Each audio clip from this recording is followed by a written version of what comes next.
আসসালামু আলাইকুম। কেমন আছেন সবাই? আশা করি আল্লাহর রহমতে সবাই ভালো আছেন। দূরের কাছে যে যেখান থেকে আমার ভিডিওটি দেখছেন সবাইকে জানাচ্ছি আন্তরিক ধন্যবাদ ও কৃতজ্ঞতা। আলহামদুলিল্লাহ আমিও ভালো আছি।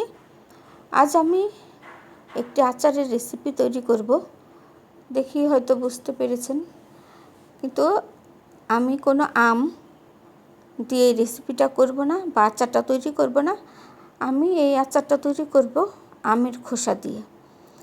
আম দিয়ে তো সবাই আচার খাই, আমের খোসা দিয়ে না হয় একটু আচার খেয়েই দেখলাম কেমন হয়। তো এখানে আমি 2 কেজি আমের খোসাগুলো ছাড়িয়ে নিয়েছি।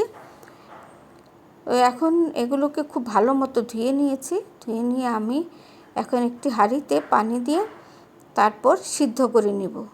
আর সিদ্ধ করার পরে আমি ঠান্ডা করে এটাকে ব্লেন্ড করে নিব। তো ব্লেন্ড করাটা আর দেখানোর কিছু নাই, তা আমি ব্লেন্ড করাটাও দেখাচ্ছি না। তো দেখতেই পাচ্ছেন আমি এগুলোকে কিন্তু একটা হাঁড়িতে পানি দিয়ে সিদ্ধ করে নিব। কেউ কখনো এই আচারটা খেয়েছেন কিনা আমাকে জানাবেন, আর এর স্বাদটা আপনাদের কাছে কেমন লাগে। আমার কাছে তো আলহামদুলিল্লাহ খুবই ভালো লাগে। শুধু আমার কাছে না, আমার পরিবারের সবার কাছেই এই আমের খোসার আচারটা খুব ভালো লেগেছে, কারণ আমি এটা একবার বানাইনি, আরও কয়েকবার আমি বানিয়েছি। তো ভাবলাম যেহেতু আমাদের সবার কাছেই ভালো লেগেছে, তাই আপনাদের সাথে একটু শেয়ার করলাম। আপনারাও বানিয়ে দেখবেন। যদিও আমি আরও কিছু উপকরণ এর মধ্যে দিব, শুধু তো আমের খোসা সিদ্ধ করলে এটা একটা পানসে ভাব হয়ে যায়। তো আচারের যে একটা ফ্লেভার ওগুলো তো আনতে হবে।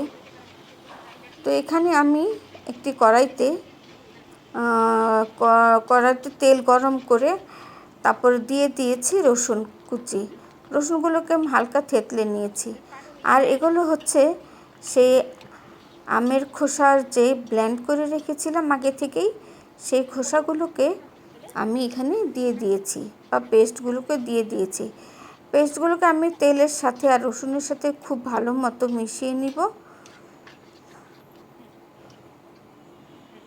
আর এখানে আমি কিছু শুকনো মশলা দিয়ে দিলাম, হলুদ, মরিচ, ধনিয়া, পাঁচফোড়ন, লবণ।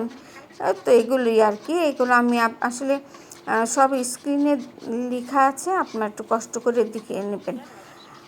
আমি সব মশলার নামগুলোই বা এখানে আমি কী কী দিয়েছি সব কিছুই আমি লিখে দিয়েছি, আপনারা একটু কষ্ট করে দেখে নিন। আর এখানে আমি দিয়েছি একটা আমের পেস্ট। আমটা এখানেই ছিল, একটু হাফ মানে কাঁচা পাকা ধরনের ছিল, এটাকে আমি ব্লেন্ড করে নিয়েছি। আর দিয়ে দিলাম তেঁতুলের কাদ। আর এখন দিয়ে দিচ্ছি বিট লবণ। যারা এই আমের খোসার আচারটা কখনো খাননি, তো আমি বলবো একবার হলেও বানিয়ে খাবেন। অসাধারণ একটি আচার হয় এটা দিয়ে। তো এখন আমি পরিমাণ মতো চিনি দিয়ে নিলাম। চিনিটা বা মিষ্টিটা যার যার পছন্দ অনুযায়ী আপনারা দিবেন, কারণ কেউ কম খান, কেউ বেশি চিনি পছন্দ করেন। এই জন্য পরিমাণটা আমি কোনো কিছুই বলি নাই, শুধু আমি কী কী দিয়েছি সেগুলো আপনাদের বলে দিলাম। আর এখানে আমি দিয়েছি প্রায় 3 টেবিল চামচের মতো, হয়তো একটু বেশিও হতে পারে, গুড়। যে ঝোলা গুড়টা আছে খেজুরের, সেই ঝোলা গুড়টা আমি এখানে দিয়ে দিয়েছি।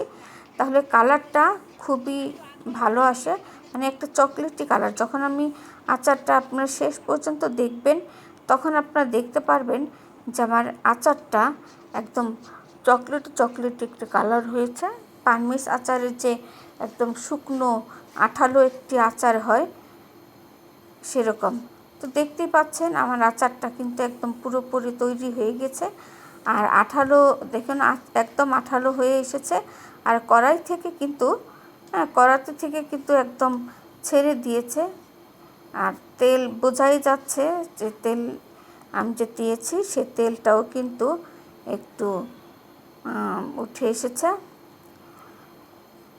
তো আমার এই আচারের রেসিপিটা আপনাদের কার কার কাছে কেমন লেগেছে অবশ্যই কমেন্ট কমেন্ট করে জানাবেন। আসলে আমার কেন যেন কথা সব মানে জড়িয়ে আসছে, বুঝতে পারছি না।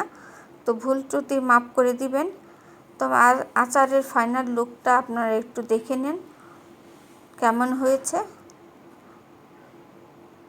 আজ তাহলে এখানেই বিদায় নিচ্ছি। আল্লাহ হাফেজ।